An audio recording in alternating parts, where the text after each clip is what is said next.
So welcome those of you who are already signed on with us. We'll get going in a few minutes here.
Hello.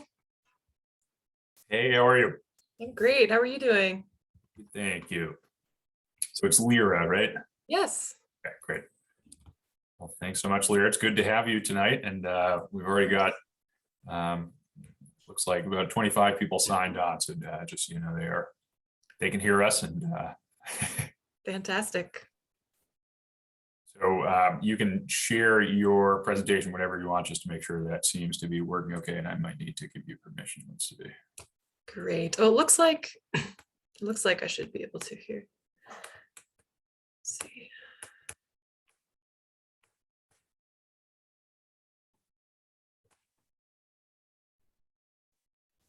Can you see that first slide there? That looks great. Wonderful. So we'll give it another minute or two here, and then I'll provide a brief intro and turn things over to you. And then Perfect. I'll moderate questions at the end. That sounds great.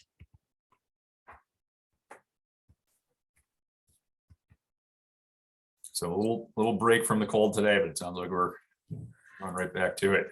I was just gonna say the snow this year. At first, it was so exciting to have that little snowstorm. It was so beautiful, and now it's back to the that classic Cape Cod ice rain. Right. Yes, exactly. But it sounds like we're in for a little bit more, but it's always hard to predict how it will play out. Yeah, so they say. We never know until it actually happens. Right. We were all waiting for the waterfowl to, well, I know that there's a lot of them here, but the migrating waterfowl, and then everything froze over. So it was like they came down, and then I feel like they skipped some of the lakes and ponds around here. I'm sure there'll be more once things thaw out, but it was kind of funny. We missed the window this year. Yeah, interesting. I know it's amazing to think about their movements and how much they can change from one year to the next based on a cold snap here or there. Exactly. So folks, if you're just joining us, welcome. And I'll give it maybe one more minute and provide a brief introduction for Lyra. Great.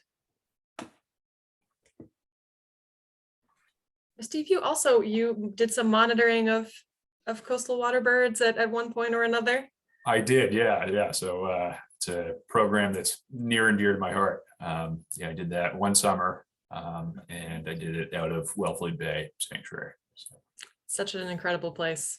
Oh, I know. I got to see some. I mean, I've been coming to Orleans my whole life, and so I thought I knew this area pretty well. But some of the beaches that we would do the monitoring at, I had never been to, and really some special places on the Outer Cape. Yeah, we hear that a lot from staff, is that they never would go to some of these places. They wouldn't have a reason to, or they wouldn't be able to access it. And all of a sudden they're finding all these new gems and new birding spots all across the state, really. So true. It's really nice. Okay, well, thank you everyone who has signed on. I see we're up to 45 attendees, and we had close to 70 register. So hopefully people will continue to sign on. But I'm Steve O'Grady. I am the Executive Director of the Orleans Conservation Trust. OCT is a nonprofit land trust that was founded in 1970, and we've worked with over 100 families to preserve over 660 acres in Orleans since our founding. We continue to acquire land either by gift or by purchase, and that land is preserved in perpetuity and managed for conservation purposes. We host monthly guided walks, which I would encourage you to join if you've never been able to come to one of those, and our lecture series, which you're about to hear tonight. So we do a lecture series in the spring and in the fall that carries over into the winter. But before I speak to tonight's event, I want to give people a quick notice about an event happening tomorrow, another Zoom event. The Orleans Citizens Forum is hosting an event, Protecting Our Green Space, What You Can Do. So that may be of interest to our audience. That's the Orleans Citizens Forum, and tomorrow at 5 p.m. So put that on your calendar if you're available. I will be one of 5 panelists, and you'll be able to get to know some of the players in open space in Orleans and what we're up to. And as far as tonight, if you have any questions, and I would encourage you to do this, please type those in the chat box. And then at the end of Lyra's presentation, I will moderate those for her, and we will do our best to get them answered. And if you're encountering any trouble with the chat box, you can also, there's a raise hand icon that you should see at the bottom of your screen. And you can do that once we get to the Q&A, and I will ask you to talk, and you'll be able to actually speak, and we'll be able to hear you. But otherwise, you're muted, your camera's off. So we will not be able to hear you unless you raise your hand and I call on you. So with that, I'd like to introduce our speaker tonight, Lyra Brennan. So Lyra began working with Mass Audubon's Coastal Waterbird program in 2014 as a shorebird biologist on urban beaches, and she served as the program's 2015 Conservation Fellow before assuming the role of assistant director, and now within the last month, I believe, director. So congrats, Lyra, on that promotion, and it sounds like the program is in very good hands. Lyra has a master's degree in natural resources from the University of Vermont's Field Naturalist Ecological Planning program, where her research focused on previously unmapped, rare, and threatened species across a 19,000-acre watershed. While she is thrilled to observe anything with feathers, she specializes in the monitoring, management, and protection of piping plovers, least common roseate terns, and American oystercatcher. Lyra recently assisted with the launch and fieldwork of a research study in the Boston Harbor Islands, studying declining wading bird populations, including black-crowned night heron and great egrets. She is particularly interested in habitat restoration as a means to support coastal waterbirds and engaging broader audiences across the state with shorebirds. So as some of you heard me saying, this is the Coastal Waterbird program run by Mass Audubon is near and dear to my heart because I had the opportunity to be a staff member for that program several years ago now, and it truly is a really wonderful group of people and very important work. So we're really glad to have you tonight. I'm happy to be here. Thank you so much. And I'll go ahead and share my presentation and get us started. Actually, I can probably do this. All right, Steve, please let me know if you cannot see my screen. Will do. No, but it looks good. Wonderful. Well, thank you again for having me. As Steve said, my name is Lyra Brennan. I'm the director of Mass Audubon's Coastal Waterbird program. And tonight I'm going to be speaking a little bit about the long-term enduring commitment of conservation and conservation success that this program has been a part of. And as we'll learn tonight, it certainly takes a village all across the state. But the Coastal Waterbird program has played sort of a key role in a big conservation success story here in Massachusetts. The presentation this evening will cover sort of three broad topics, but of course, questions at the end, feel free to sort of reach through these topics, or if there are other questions that come up, I'm happy to answer those. I'll do a brief overview of the Coastal Waterbird program and what it is.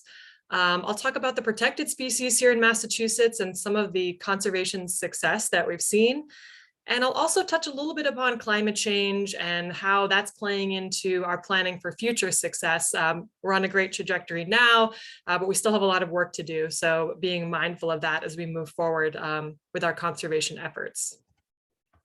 The Coastal Waterbird program is part of Mass Audubon, which is a statewide conservation organization. But one thing many folks don't know is sort of when Mass Audubon started, the protection of seabirds and shorebirds and wading birds were really central to the mission of the organization. And that started really in the late 1880s. And one really popular trend was the millinery trade. And that involved wearing these big, beautiful feather plumes on hats and other kinds of clothing. And that was really the impetus to start thinking about all of these birds that were being used for hats, and their populations were dropping. And so this is really essential to Mass Audubon starting as an organization. However, the current Coastal Waterbird program really was formalized in the 1980s when the piping plover was first listed here in Massachusetts, and that was in 1986. So we've come a long way since the 1880s, but it is sort of exciting to think about the humble beginnings of Mass Audubon having to do so much with coastal waterbirds.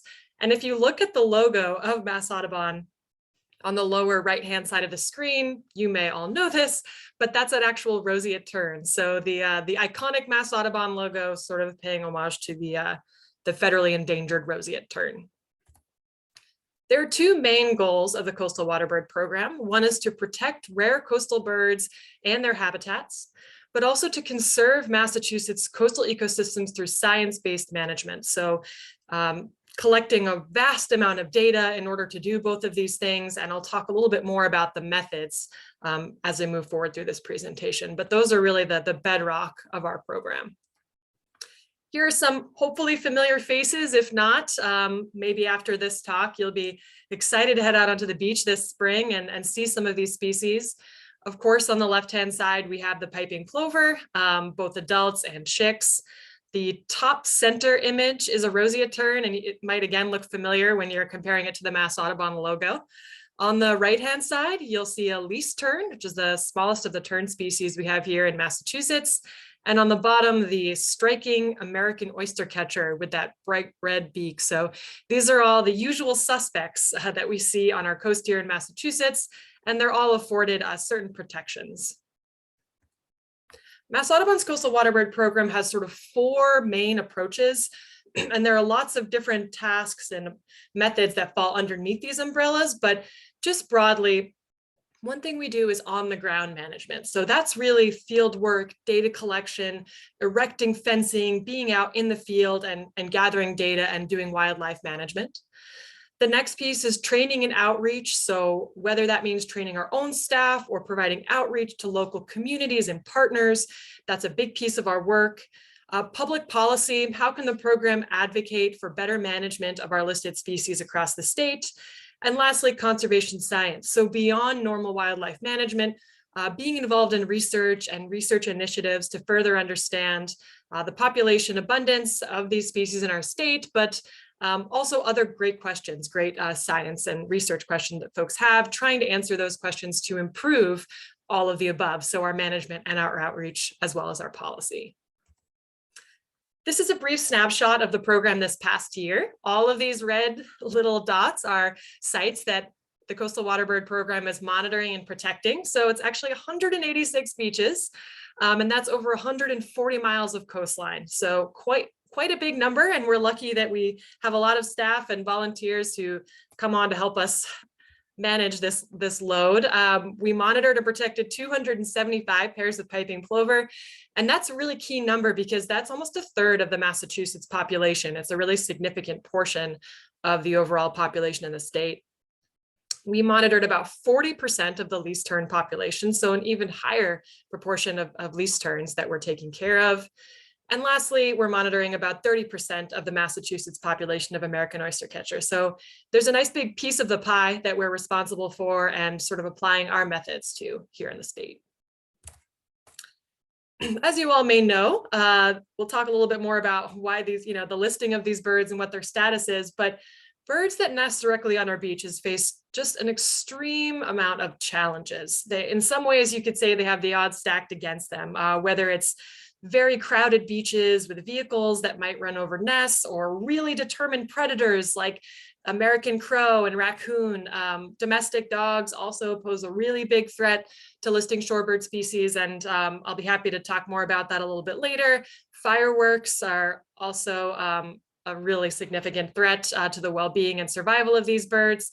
And lastly, dredging and renourishment, climate change, sort of changing beach habitats. So there are a lot of natural and human-related challenges that these birds face throughout their life cycle. But luckily, the Coastal Waterbird program and the many other wonderful organizations that do this kind of work have a wide array of management tools that we use to try to make things better for these threatened species and try to increase their success. Whether it's signage, fencing, exclosures, which are a small sort of protective cage that goes around the nest, electric fencing, there's a wide variety of tools in our toolbox that we've seen have a really big effect on the success of these birds. One of those is symbolic fencing and signage, and we always sort of half-heartedly joke about it, how it's such a simple approach, but it really makes a huge impact in keeping folks away from young piping plover chicks, least tern chicks, and eggs. So just putting up fencing to protect areas is one big piece of our work.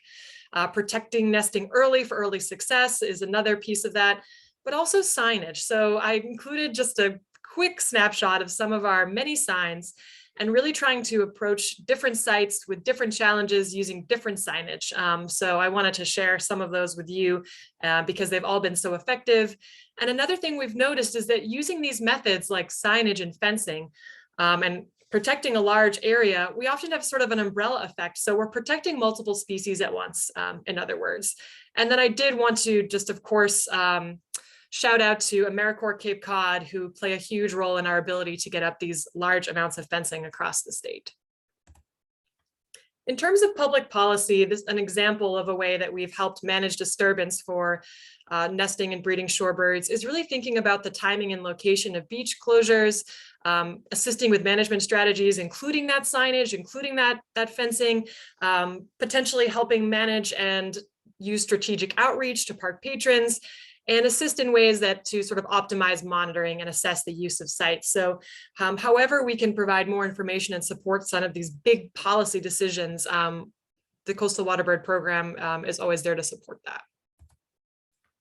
In terms of public policy, when we're thinking about green management or eco-friendly management, when there's opportunities to think about restoration projects, creating habitat, restoring habitat, that's not using hard methods like putting in a jetty or something, or a groin, and rather restoring habitat. That's also been a big piece of our advocacy and the policy that we're hoping to support here in the state. We've seen that be very successful, and I'll talk a little bit about that later. Training and outreach is another just cornerstone of how we're building conservation capacity across the state. It's really not just that Coastal Waterbird program comes in and does all of the work and then leaves, right? It's really important to the program to connect with other organizations doing this work, bringing in camps, communities, schools, local residents, and really building that ability and that understanding of what's happening with shorebirds and making this work sustainable into the future. We're also very proud that we provided training for over 1,200 conservation scientists through our staff and internship program over the years. So many of our staff have gone on, Steve included, to have these amazing leadership positions really across the globe, and thinking about wildlife management and land management. So that's a legacy we're really proud to have. Part of our work also involves a lot of public outreach, and education is so important to Mass Audubon as an organization, and CWP, which is just a short way of saying Coastal Waterbird Program. So sometimes I'll say CWP instead of the full name. But creating programs, bird walks, creating materials that we can share with the public, because the more people know about this work, the more we can sort of garner that support and do better for these listed species. But we also have partnerships across the state with towns, private landowners, and state and federal agencies to continue learning and adapting our management across the state of these species. Some of you may be familiar with one of our flagship species, the piping plover, and if not, now's a great time to learn about them. They're a small sand-colored shorebird that nests on open beach, and that's one thing that folks don't often realize. These birds typically aren't nesting in the dunes. They're nesting right on the open sand, which makes them extremely vulnerable to folks walking across the beach if they're inside the fencing, or dogs that might accidentally run across it. So they're very vulnerable to start with, being ground nesting birds. They're listed as threatened under both the state and federal Endangered Species Act, so they have a lot of protections afforded to them. There's about 1,800 pairs on the Atlantic coast and only about 7,000 pairs in the entire world. And Massachusetts supports about 40% of the entire population here. And that's a really big accomplishment. And if you look at this map here, it's helpful to remember that there are different populations. There's not just the Atlantic coast population. So we're of course in the Atlantic coast sort of region, but there are also piping plovers nesting in the Great Plains, that big blue blob, and in the Great Lakes. And they have so few birds in the Great Lakes, they barely show up on this map, but they are trying very hard out there to increase the population as well of these special birds. What's interesting about piping plover is that sort of coastal events that occur that one might think are making things worse for them is actually creating habitat. So some of these big storms we're seeing and vegetation scouring over the winter, these big coastal change events are actually creating great nesting habitat for piping plover. These storm events often bring in large amounts of food. They're sort of clearing out the habitat to create less vegetation. Piping plover prefer about 20% vegetated habitat, so they like it pretty sparse. And so the natural coastal dynamics, sort of independent of climate change, are actually part of the reason that piping plovers succeed and why they are drawn to these habitats. A quick primer in piping plover ecology. I won't go too far into this, but a lot of these points are, again, part of the reason that these birds are so vulnerable. They're cryptically colored, which means that their eggs and their chicks are very camouflaged. It's hard to see them without sort of that training or having seen them before. They create a small, shallow depression in the sand for a nest, and they can move from the nest once they're hatched within hours. So they're like toddlers immediately. They hatch and then they're off and running, and they can move up to half a mile on their first day of life. And their whole story is that they need to be eating essentially constantly to gain enough weight to survive. And what we really want is to see this picture on the right-hand side of the golden arrow here. That's a fledged chick, and that's only about 25 days after it's hatched. It has to quadruple in size very, very quickly to gain its feathers and fledge, which means it learns how to fly. So there's sort of a quick time frame that everyone's working very hard in, including the piping plovers themselves, to succeed. And they need a lot of protection to do that during this vulnerable time period. Let's see if this works here. I'm going to play a quick video.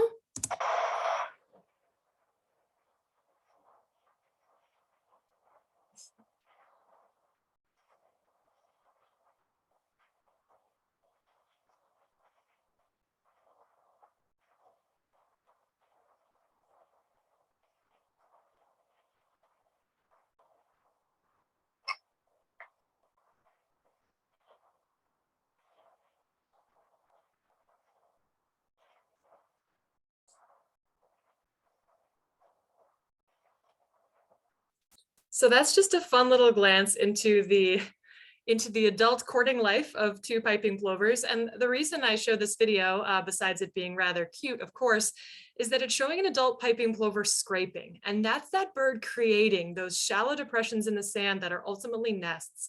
Each one of these scrapes, as we call them, is afforded protection. So it's considered a nest and it's protected by the endangered species laws. So whenever we see a bird scraping like this, we know that they're creating something very important that might ultimately end up with eggs. And so it's just fun to see that process live.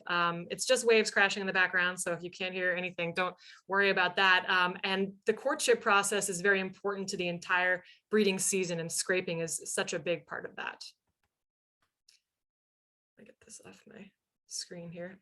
There's a little black tab at the top of my screen. If that's blocking anything, just let me know.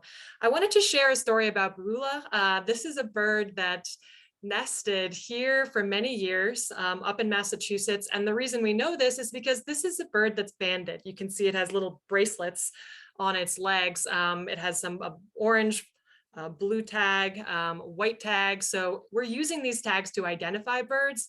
And this is a bird that was banded in the Bahamas in 2010 and came back and forth to Massachusetts in Falmouth and Buzzards Bay for 9 years. What's really impressive about her is that 8 round trips resulted in 12 piping plover fledglings. So it just shows the impact that one bird can have. And the Coastal Waterbird program is very focused on really every bird mattering, especially with these listed species that are so vulnerable. And the town of Falmouth played a big role along with Mass Audubon in protecting these nesting attempts. This chart here shows sort of the last 35 years of piping plover protection in a very simple way. If you look at the blue bars, you'll see this is the number of pairs over the last 35 years. And those numbers are going up. This past year, if you can believe it, we jumped up to 956 pairs here in Massachusetts. And that is an unheard of number. It's really remarkable. But if you look at the red line, that's showing the number of chicks that are surviving or the number of chicks that are fledging. And that line's a little bit more variable. We'd rather see that line sort of stay a little bit higher. The number we're aiming for is 1.24 chicks fledged per pair. And we're not quite there. There are a couple of years that we hit that number and did really well. So just something to keep in mind, just because there are more pairs doesn't necessarily mean that they're successfully adding chicks to the sort of adult reproductive population as we would like to. So I think that can be a helpful little graphic there. Shifting over into another one of our usual suspects. This is an image of a least tern, and terns are small seabird species. And least terns have a great little Zorro stripe or laurel stripe that makes them easier to identify. These are a species of special concern here in Massachusetts, but one question we receive a lot is, if it's of special concern, does that mean it gets the same protection as a piping plover? And the answer is yes, it is still protected by the Massachusetts Endangered Species Act. So these are birds that also require the fencing, all the same protections as its piping plover friends do. It's listed throughout most of its range on the Atlantic coast, but interestingly enough, there are also some interior populations that you might be able to spot on this map right in the middle of the country there, and those are sort of freshwater least terns, but there are about 40,000 pairs on the Atlantic coast.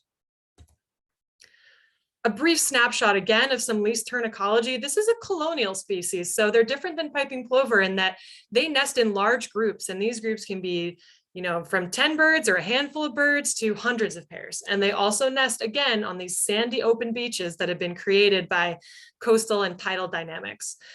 They too nest in those cute little scrapes, those little dug holes in the sand. And they're quite long-lived. And this is an interesting fact because they can live up to 24 years, and that makes it difficult to note population declines as they're happening. So if the same adult birds are returning year after year, you might think the population's doing fine, but really what you're just seeing is those same adults. You're not necessarily seeing a new population being recruited. So we have to keep a close eye on that. And least terns are very dynamic. They might respond pretty quickly to changes in habitat. They might shift an entire colony to a new site in a day. If they're unhappy with the site, maybe they're being disturbed by dogs or other activity or fireworks, they might just head out and abandon. And like piping plover, they can renest multiple times. So they're a little bit different, but they're really using the same kind of habitat as piping plover are. This is a very cute video of least tern chicks on Seagull Beach in Yarmouth. Let's see if I can, okay.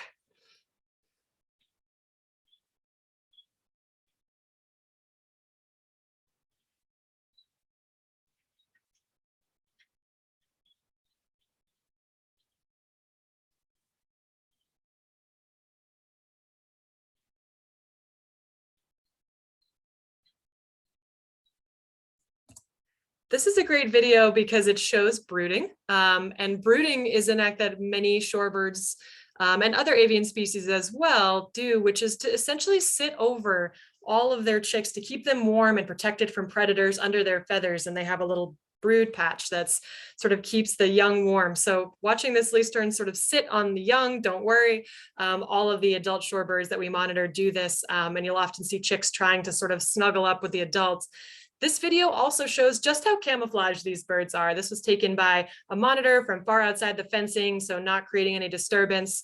But you can see if you didn't know these birds were there or weren't sure what to look for, it would be very easy to potentially step on them or disturb them. So it's just another reminder how elusive these birds can sometimes be. Shifting over into American oystercatcher, which are rather unmistakable. These birds have a bright red beak. And they're a little bit different than the other species I've spoken about so far, because they're not protected under MISA and ISA, but they are protected. And let me clarify that. The Massachusetts Endangered Species Act, MISA is an abbreviation that we often use for that. Same with ISA, the Endangered Species Act. They're protected under the State Wildlife Action Plan, and they're on the State of the Bird watch list. So they're really a species that a lot of organizations are taking note of, trying to understand the population patterns as they're occurring and providing as much protection as they can to these species. Right now, the number of oystercatcher in Massachusetts is somewhat static. They were extirpated many years ago from the state, then moved back in rather recently. And so there's sort of a watch and see and keeping an eye on what the population here is doing. And this map here on the right-hand side provides a little more information about where they're spending their time. As you can see, there's a lot of activity sort of around the Gulf of Mexico and the Southeast and Mid-Atlantic states. And a lot of that is year-round, whereas here in Massachusetts, this is really just a breeding population that's here during the breeding season, and then they head out. Another quick overview of ecology for this species. Again, they nest in that scrape. Their scrapes are a lot bigger. They're kind of digging out a very shallow hole in the sand and nesting right on the ground. They tend to be very skittish. And this is a really key point of concern with all of these species, but particularly oystercatcher. They're very affected by human activity, and they'll just run off. They'll leave a nest and the chicks will hide. So the chicks can be very elusive, and they'll try to distract predators and threats to leave them away from the nest, but they're just a sensitive species. And so we try to be very mindful of that when we're monitoring them. One really fun fact about American oystercatcher is that they're doing very well in the metro Boston area. So the Boston Harbor Islands has seen quite an increase in American oystercatcher activity over the last few years, and the percentage of the total state population that's spending time and relying on Boston Harbor is very interesting. And so a lot of our monitoring efforts are focused in this area. I don't know why that switched, are focused in this area. And we're seeing a lot of success and a lot of increased monitoring. So just something to keep in mind, that just because an area is somewhat urban, certainly doesn't mean it can't be host to all of these species. We do see least tern and piping plover nesting in these somewhat urban areas as well. Revere and Winthrop have a very robust piping plover population. So it's sort of a fun myth to dispel that our urban areas across the state do not have a large and diverse population of shorebirds. Roseate terns are a federally endangered species that I would be remiss not to check in about briefly. Almost all of the roseate terns that nest in the Northwest Atlantic spend time on Cape Cod and the islands as they're migrating. And this is really important because hatchier roseate terns and young roseate terns really need time to continue to learn how to fish, to gain weight, to really get ready for their migration all the way down to South America and Latin America. And so Cape Cod and the islands in particular are very, very important for the roseate tern. And again, it's a federally endangered species, which means it's a step up in protection from all of the other species I've mentioned so far. And so while we do have roseate terns nesting on many islands, Monomoy is a great example of a place where they're nesting. Almost all of them in this region are using our beaches. So it's really important to educate folks about not disturbing these large migrating flocks during July, August, and September. One thing that's great about roseate terns, or exciting, is that we are seeing that population increase. The recovery goal for the species was 5,000 pairs, and we've reached that goal. And now all of the state agencies and NGOs like Mass Audubon and other organizations are working to decide what the next steps are with roseate terns. They're considered to be the most beautiful of all the terns. Of course, that's subjective, so you might feel differently, but they are a very elegant bird with these very long sort of forked tail feathers and a very pale sort of blush breast. So they're very exciting to see in the wild. And a lot of organizations and agencies are paying attention to the status of roseate terns, and the Coastal Waterbird program has been part of understanding their sort of migrating and foraging activity here in Massachusetts. So to reiterate some of the recipe for success that we've used in protecting these birds, first, science-based management. And the simple way to put this is that no organization is going out there and making decisions willy-nilly about what's best. We're really using years and years of data to understand what we need to protect these birds at each and every site. Partnerships, whether that means we're partnering with someone to provide protection or training, or just developing joint decisions on how to manage a habitat. Again, it takes a village.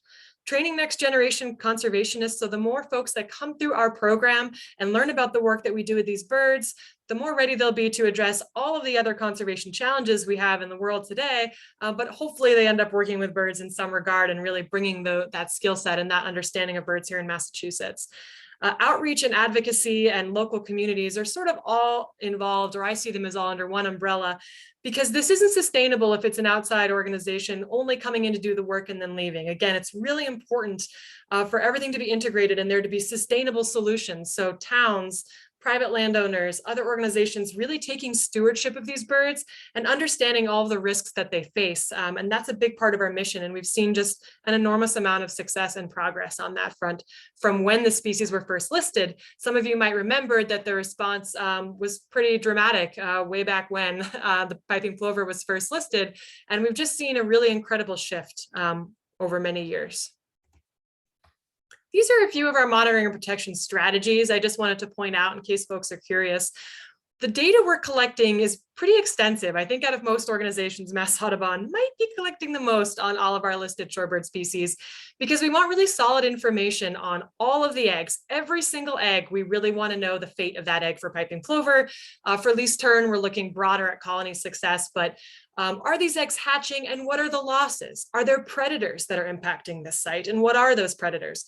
Are there lots of dogs? Is more outreach necessary to share beach rules and beach dog rules and educate dog owners about how even the best dogs can cause a really significant disturbance or unintentionally harm birds? And we also have a really concerted effort to increase and adapt protection at the most vulnerable periods of these birds' lives.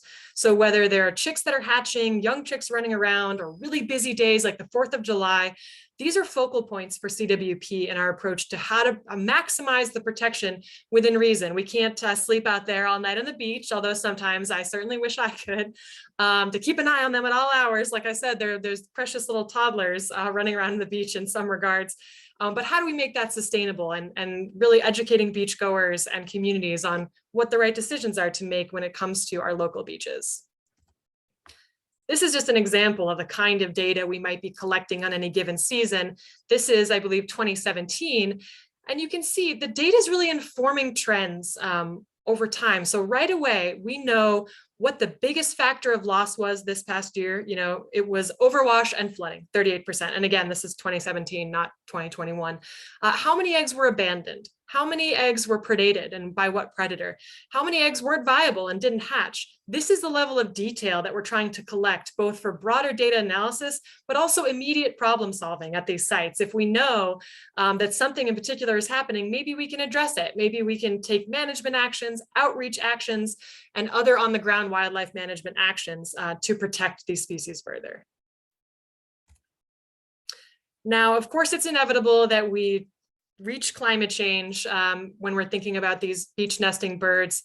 For those of you who spend time on the coast, we're seeing sea level rise and increasing storm intensity and storm surge events. Engineered coastlines often can result in sediment depletion or different hardware that removes habitat. For example, you know, a big stone wall, the water might just go right up to the wall and there might be no beach habitat left. This also creates really narrow beaches. And when beaches are very narrow, the birds are much more susceptible to predation because predators like a coyote might just walk straight up and down the beach, but also human disturbance. If you're out enjoying your beach day and there's really no beach and you're right up next to the fence line, of course, that's going to disturb the birds. So seeing that loss of habitat is something that we're very concerned about here in the program. And tidal overwash is one more example of how these birds are being impacted. And really simply, that's when a large storm comes in. Maybe there's really high waves that wash up over the beach. This can wash out eggs and can also, unfortunately, lead chicks to being exposed to being wet, and they may not make it. So tidal overwash is something that we're paying really close attention to. How many nests are we losing? How many chicks are we losing to this? And what does it mean? Where is that habitat going? And how can we maybe address some of these issues? And that brings me to the conversation of building resiliency. Coastal Waterbird program has a number of research initiatives that we're focused on to try, again, to understand what exactly is happening across our coast. We've been doing beach profile transects, looking at how habitat is changing. We're looking at vegetation density, again, to see what are areas overvegetated, are they undervegetated, what is the change? We're also doing research looking at invertebrates. Invertebrates are really the prime food source for piping plover. So looking at the density and how those are changing, especially in areas where there's been restoration, helps us really understand the food web. And that's, of course, again, really important for chicks and adults to survive. Another thing we're looking at is brood range. And that is a sort of a complex way of saying, how are these birds moving? And what are the habitats they're using? And once these chicks hatch, what is the range that they're using? So all of these things provide us a lot of information on our ever-changing coastline. And so much of coastal dynamics is constant change. But with climate change, all of that has been highly accelerated and is resulting in much more significant change much quicker. However, we still are focused on protecting that available habitat. So wherever there is habitat, that's state listed habitat, where there's been historical nesting, it's our priority to get that fenced, as we say, and really protect that habitat at the outset and protect early nesting attempts. There's been a lot of research that suggests and shows that the first round of nesting for all of these birds is far more likely to be successful than later rounds of nesting. So if they do need to renest, every time they renest, the likelihood of them successfully nesting will drop. So it's a little bit bleak, but we're really great at protecting those first attempts. Renourishment and restoration projects are also a big piece of our work. And here, these images are Deadneck Sampson's Island here in Barnstable and Cotuit. And you'll see that bottom image is a restoration work in progress. It's rebuilding this island that actually saw a lot of sediment depletion, creating new habitat, preventing future breaks from impacting the homes behind the island. So we have an active role in these restoration projects. More on Deadneck Sampson's Island, looking at the gold bars here. This just shows once we were doing that restoration, and again, here's another image on the upper right-hand side of that same, this is the same area of the island here on the bottom slide as on this right-hand side. You can see it's what the engineers call a plover hotel. So here we've created a lot of habitat that's brought in a lot more birds, a lot of least tern as well. This slide only shows piping plover. The fledging numbers are not up quite yet. We imagine that a lot of that has to do with predators, and that's another separate challenge. But you can see that the number of pairs with fledges has increased, and that's a really important metric too. So even if each pair is only fledging one chick, that's a win in our book. So Deadneck Sampson's Island has been just an incredible learning experience, and I'm always happy to talk more about that site and other restoration sites across the state. Another piece of research that Mass Audubon has been a big part of is looking at, I'm actually just going to pull up all these images because they're a little more helpful. So you can look at all of the images across this slide, and all of them have some kind of inlet or a break, whether it's leading into a pond, maybe it's a jetty, maybe there's sort of a moving channel. And all of these sites were evaluated for the success of plovers nesting there. And there were some interesting findings from this research, one of those being that places where there's engineered inlets, and that could be a place where somebody made a cut and then used jetties or some kind of hard armoring, became sites that were underperforming because they weren't allowed to naturally migrate. Typically a coastal channel shifts, it moves around, it might be broken open during a storm. And so the impact of human shoreline engineering can both be very beneficial, but it can also be detrimental to nesting. And so looking at all of the different sites, again, 186 sites across the state, we've really been able to tease out characteristics at these sites that show optimal nesting and successful nesting, rather than sites where birds come in and then aren't able to succeed. So that's another example of research that we've been utilizing to understand population patterns. But I'm very excited to report that the 35 years of statewide effort from CWP and all the other organizations that are tirelessly putting in effort, we're seeing some really notable increases. Piping plovers have increased nearly 6 times from when they were listed to almost 1,000 pairs. It's just remarkable. It's unheard of. We've been part of the entire Atlantic Flyway initiative to protect piping plovers for many years, and we are really one of the only states that's seeing this pace of increase. It's remarkable, and that's been very hard won. That's not a coincidence, I don't think. American oystercatchers, as I mentioned before, were fully extirpated, and now we're back up to somewhere around 200 pairs. And least terns have increased over 3 times to over 5,000 pairs. So thinking about these birds at the brink in the 80s, when there were so few pairs and not as many protections at all, and seeing this kind of success, it's really it's exciting, but it also has been part of so many people's efforts and lives, really, whether it's a local resident who's allowing fencing on their beach or walking their dogs only in areas where dogs are allowed, or if it's staff and other organizations just putting in the time. It's something that's really impressive, and we're feeling really proud of. However, there's still work to be done. As I mentioned, climate change is an ever looming challenge, and we're hoping to continue gaining information and using research to understand those patterns, but also anticipating that loss of habitat, because we know it won't stay this way forever necessarily. I did want to share some ways that folks can help. We get this question a lot, which is sometimes it feels like there are these challenging conservation issues when folks want to help, but they're not really sure how. And here are a couple of surefire ways. And the top one is always knowing your local beach rules. So whether that's when dogs are allowed, vehicles, fireworks, just know those rules, be aware of them, and follow them. That will make the biggest difference. Even wonderful dogs, we're all pet people at CWP, can injure shorebirds unintentionally. Just the presence of dogs on the beach can cause these birds to abandon nests and young, and that spells sort of disaster for them. Kites and other sort of aerial objects like drones or large windsurfers should be at least 200 meters away from symbolic fencing. So really giving that fencing a lot of space, because you can rest assured that there are shorebirds nesting or using those fenced areas. And of course, staying out of the fenced areas, because you might step on something by accident. And of course, definitely we all want to avoid that. For our wonderful photographers in the audience, I would say giving birds their space. Even if you're not a photographer, but especially if you're a wonderful photographer, sometimes we don't realize the impact that we're having when we're too close to these birds. So really giving birds space. Their access to the intertidal and to the water is crucial to their survival. So if they're being blocked or pushed around, it really decreases their ability to succeed.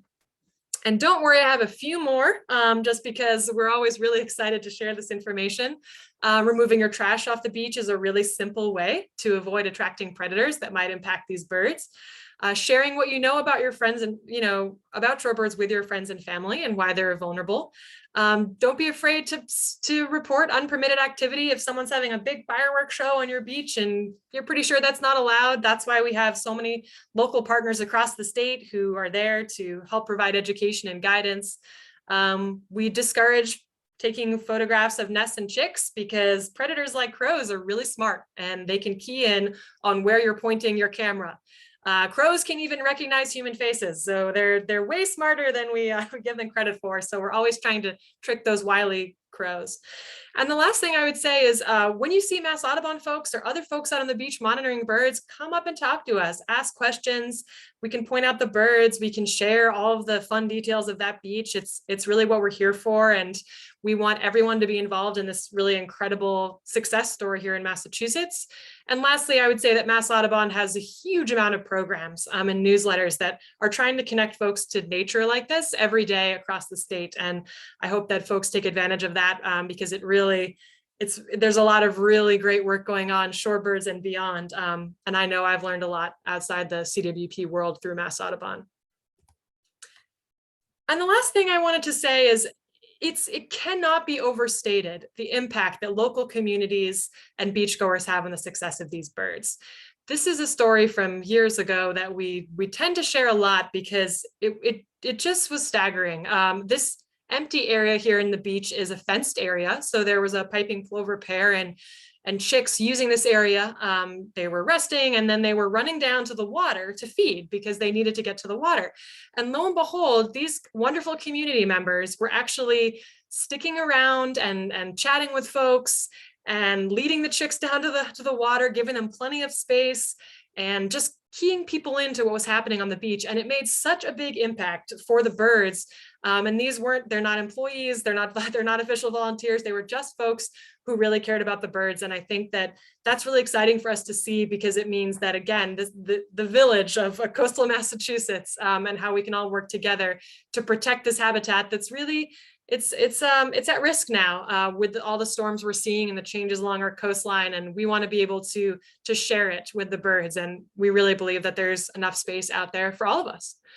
So that's the end of my presentation, and I would be so happy to answer any questions. Well, that was terrific, Lyra. Thank you so much. So much good information in there, and I see several questions coming in already, but folks, you can type your questions in the chat box at the bottom of the screen and we will get to those. So it's interesting to see birds like the piping plover that have breeding colonies along coastal and freshwater areas like those in the Midwest. Do individuals show fidelity to one site or another, and do all populations overwinter in the Florida area? Great question. Piping plover in particular are very site faithful. So they will come back to the area where they have nested before. In that way, piping plover are faithful typically to freshwater. There might be really strange outliers to freshwater like the Great Lakes or ocean water like here in Massachusetts. Same with least tern. Those populations are really returning to, typically where they were hatched and where they fledged themselves, and will go back to breed in those areas. So we do see faithfulness to the freshwater versus ocean water. And all of the wintering ranges are a bit different. The piping plovers are really focused in the Bahamas. We always say they're the luckiest birds. We'd all like to go down there with them every year and spend some winter in the Bahamas. Whereas the American oystercatcher are a little more focused in the Southeast region, the Gulf of Mexico, and the terns spend time in South America. So they're sort of the furthest traveling of all of these, but they also do spend time in sort of the tropics and Bahamas as well. So it's sort of a far-flung wintering range, but sort of focused around that Gulf, Bahamas, and South America quadrant. Mm-hmm. Good, thank you. Since these birds nest in such dynamic areas and habitats, do they nest and lay eggs multiple times in a season? So you hinted at that, but. Yes, and you might be referring to something really exciting that we call double brooding. Sometimes we do see adult piping plovers successfully nest and then they have another nest. So it's always very exciting from a monitoring perspective when we see that behavior. But if they lose a nest, then they will re-nest up to 5 times. So they really, from a management perspective, it can be really challenging, but they're very determined. And so whether it's that they're double brooding and they succeed, and if you succeed, then succeed again, or if they're failing again and again. And as they fail, the likelihood that they'll succeed is getting lower and lower. So it's really important to protect that first nesting attempt. And there's less disturbance on the beach earlier in the season. So that's another piece of it, is let's get them on their way. Let's try to get that first attempt successful and fledged, and then we can sort of adjust management on the beach. Yeah, I mean, it's amazing to think about a single female laying 5 clutches. That is an incredible amount of energy. It really is. And while those chicks are up and running within a couple of days, they're watching over them carefully too. So it's there's a lot of depressing things as we think about the future of shorebirds and all the difficulties with climate change. But it's great to see all the success with a program like CWP, and when you start to really pay attention to how resilient individual birds are and individual species are, there's a lot of reason for hope too. So are the chicks' down feathers water resistant, or is that another way that they are vulnerable? That's another way they're vulnerable. That's a great note. If they get wet, they're at really high risk of exposure. They cannot get dry again. And it's really the same for all of these chicks. So that brooding mechanism where they're sort of tucked underneath the adult is something that most adults will hopefully be doing in poor weather to protect them from that. They cannot thermoregulate when they're wet. And so we do see loss from exposure, these big storm systems, and actually heat as well. So when we see these big heat waves and they can't cool down, that's another way that we see them they might not make it. So any extreme weather, which again, with climate change, that's what we're seeing a lot of. Mm-hmm. Great. And you touched on storms. Someone asks, when storms are predicted, is there any additional protection to the beach for these birds? Thinking of Nauset Beach, the washover, which is happening more and more every year. Yeah, I wish there was a really clear way. I mean, one thing that we do, which will probably seem pretty minor, is we'll pull in fencing. I mean, that's a big hazard for fencing to get washed out for both birds and humans. So, we'll try to prepare as best we can. And then a lot of times it's just positive thoughts, hoping that the water doesn't get that high, hoping that the impact is minimal. In areas like the washover at Nauset, I mean, it is creating those incredible weather patterns out on the Outer Cape are creating a lot of great habitat, but then they're also removing habitat. So I know that folks out in Chatham and Orleans like to say, well, that sand's going somewhere, it is cycling through the system, and there's habitat being formed elsewhere, but it is a long cycle. So knowing where that sediment's going, it's anyone's guess how long it'll be before it comes back and builds on South Beach or somewhere like that. But there's not too much we can do when we're seeing a really bad weather event coming through. It was interesting to hear you talk about those restoration efforts it seems like that must be a lot of dredge spoils that are being used to create these areas where exactly restoring an island or whatnot. Do many coastal birds form monogamous pair bonds? If yes, does this contribute to their endangered nature due to reduced opportunities for genetic mixing or genetic diversity? Good question. Typically not oystercatcher. Sometimes there is that longer term monogamy or pair partner. But looking at banded birds here in Massachusetts, we don't have as many banded birds. So knowing that the exact same pair is together can be harder. But looking at states where they do a lot more banding, New Jersey is a great example. We're not typically seeing the same partner. There's been a lot of really great genetic research done on roseate terns. And the concern is not so much individual partners, but rather populations. So if there's only, for example, there's only 3 robust populations right now on different islands. If there's not enough of that mixing, then over time you will start to see, the impacts of that genetic homogeneity essentially. So there's a lot of really great research being done on roseates, but not to my knowledge, and there might be some great research out there, but I haven't seen as much research on the genetics of piping plover and sort of the gene flow patterns over time. Mm-hmm.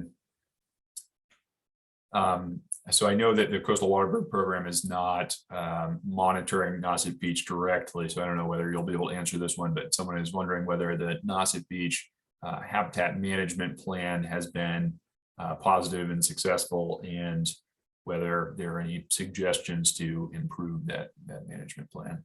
Yes, and we're really happy to have been tangentially involved in some of that. And it has been remarkably successful. I think correct me if I'm wrong, but you might be referring to the HCP, the Habitat Conservation Plan that's enacted out in Orleans. And that's been a remarkable program, and it's definitely had its challenges as it's sort of come into fruition over the past couple of years. But what we're seeing typically is pairs that are part of the HCP are actually doing better than pairs that are not. And that might be because of the extra mitigation that towns are doing, the extra eyes on those birds, the focus on those birds, and really making sure that vehicles aren't having an impact. So there really has been a lot of positivity and a positive outcome from the HCP. And it's always being tweaked. The state we always have big stakeholder meetings with everyone and talk about how we can improve it, because I know how difficult it is to have limitations on driving and other activities that folks want to do on the beach. But it's really been overwhelmingly positive, the outcome of that, the HCP, and not just on the Outer Cape, but everywhere. That's great. Really good news. Relatedly, someone asked, so I see the areas where four-wheel drive vehicles are allowed to go change as the summer progresses. And is this because the birds have left the area? And typically that probably is because there are unfledged chicks who are not capable of flying in new areas. All of the nests don't hatch at once. That would be sort of convenient if they did, because all of the nest of all the birds would hatch at once, and then we would see the same timeline and the whole road would be able to open up. But as it stands, there are so many pairs, so there might be closer to the start of the road, those chicks might fledge and now they can fly, so that portion's open. But then the next portion might have unfledged chicks and they need to have extra monitoring there or have an escorted section. So it's sort of a patchwork of fledging that impacts that driving, and it's the same on almost every ORV beach. Like Sandy Neck is very similar in Sandwich, and so it's a constant keeping track of those chicks. Where are they? What's their age? And can they fly? Because once we hit that fledge timeline for any of these species, then that risk of vehicles is effectively removed. So that's sort of what everyone's hoping for, because then the beach is fully open, there aren't as many restrictions, and the birds are able to fly away successfully. Great. When a plover renests, is it always with the same partner that it first attempted with? Typically, yes. Yes, that's what we see most of the time. Yeah, I'm trying to think. I think all the species, that would be pretty exciting to see a switch. I mean, sometimes we've seen some interesting setups where American oystercatchers will develop a trio and they might switch, or there might be a slight shift, but typically with all of them, it's the same partner. And I think sometimes if an adult unfortunately dies during a breeding season, they will often, the survivor will repair, right? Is that? Yeah. Yes, although that nest, the nest that they had together will most likely be abandoned. So it can be pretty upsetting or sad to see that if we lose an adult, because then their clock is set back, right? And they need to go through the whole process again. Maybe try to repair, maybe they're done for the season. So it's hard to say what will happen. Well, those were the questions we had in the chat. I want to end on one more, which is, what is the most challenging beach that you have monitored, and why is it so challenging? I know from talking from some of the folks who monitor on Nauset, where there are so many pairs, it's really, really hard to keep track of who's who and who's nesting where and what attempt number it is for a certain pair. Because there's just a lot of birds, and you're trying for the audience, you're trying to keep track of individuals, which can be really, really challenging. Right, especially if they're not banded. They're not banded, so there's the only identifying information you have is the spatial setup, which they can leapfrog each other, and they do quite often. I think it fluctuates year to year, which is kind of a tricky answer, because some sites might not have a great year, and then the next year they do fantastic and they're not as challenging, whereas then it can go the other way as well. I think the hardest sites are the ones where the predators are so significant that it's almost a non-starter. When we have other challenges that we can really address and work on and troubleshoot, whether it's outreach or habitat, or maybe the fencing needs to be changed. Maybe there's other partnerships we can develop and use. But when you have a site, like we had a couple this year that were just the predators, for whatever reason, keyed in really early, they were really tenacious, and we just didn't see any fledging at all. Those sites, in my opinion, are a little bit harder, but that might be just because of morale. It's not necessarily the actual monitoring, but you do have to figure out which predator it was this time, right? Is it a mink? Is it a coyote? Is it a fox? I mean, which of these badly behaving predators was it? But not being able to move past that point can be really hard for morale for staff. And it can be hard because you really are you're reminded that these are a listed species, and there's a lot of things that are really challenging for them. Sometimes we're so successful, we forget things have been really successful here in Massachusetts, and it's really not that way in most other states. So it can be a little bit of a wake-up call when a site is seeing that kind of predator level, and we can only hope for other ways. And there's lots of ways we do, non-predator management that doesn't impact the predator itself, but different approaches we can take with fencing and things like that. But we can also just hope that the predators move on, and maybe they find something else that's better elsewhere, so that they kind of can let the birds nest. Yeah, I speak from experience in saying that it can be crushing when you see 4 chicks one day, and then you go back 2 or 3 days later and you're down to 2, and then you go back a day later and there's 1, and it's, you realize just how precarious life is for these little hatchlings, and speaks to why they need to be able to fledge so quickly, because it's perilous. It's true, and we care so much about each bird, which in itself we have to think big picture, of course, and what's sustainable and long term. But each bird certainly counts, and it counts too to all of the young scientists and conservationists that come and work with us and learn and grow with the program. We're always hoping for some success, right? Because we want their energy and we want them to move forward in conservation, and we typically do see that, but it can be disheartening or heartbreaking to see that kind of loss. So we've got one hand up here. Catherine, go ahead. Hi, thank you so much for this really, really interesting presentation. Thinking about the fact that particularly the piping plovers live in the sand, not much vegetation, and is so dry, what do they eat? Doesn't seem like there'd be much food around.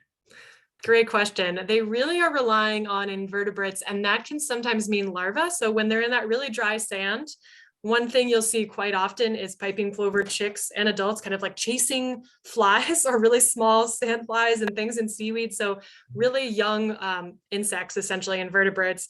And then they are running down to the shoreline. They're running down to that intertidal zone. They want to be in that wet sand. They want to be pulling up worms, pulling up tiny crustaceans, pulling up invertebrates from that wet sand. And that's part of a management challenge, because they need to be able to get to the water. They need to be able to access that intertidal zone all the time. And if they can't, immediately it starts to impact them. So they would prefer that wet sand. When they're up in the dry sand, they might futz around a bit and find some food up there. But you're right, they want to be in that wet sand habitat to eat invertebrates down at the waterline. Question. So we've got one more from Jamie, and then I think we will wrap up. So Sure. Do you see an impact of urban development on predator density and success? So predator density and success. What a great question. It's a very complicated, it's sort of a complicated factor, because some of our sites that are in heavily urban areas actually see less predator activity. And there's a lot of great questions and research around this question, because you would assume that there might be more scavenger predators. There might be more raccoon or skunk or human subsidized predators in these areas. But oftentimes the presence of humans all the time might actually be discouraging predators from the area. So we've seen that, and we've also seen the inverse, where there's lots of people around, and again, they're leaving out maybe snacks, French fries, things like this. And that's bringing in more predators. So it's a mixed bag. And I don't know that there's one overlying trend. I mean, New York, I was actually speaking to New York today about their season, and they see the same thing. It's not one clear line of there's way more predators in this urban area or there's way less. It's sort of a mixed bag. Revere and Winthrop, which are two of the most urban nesting sites in the state, if not the most urban nesting sites in the state, for a while, there were no predators, and every chick was fledging, every piping plover chick out of 25, pairs. But then predators keyed in on it and they figured it out. And now the predator activity is very, very dramatic. It's really impacting them negatively. So I think it's a mixed bag, and it's always something for us to keep an eye on in terms of the predators we're seeing at any given site. Great.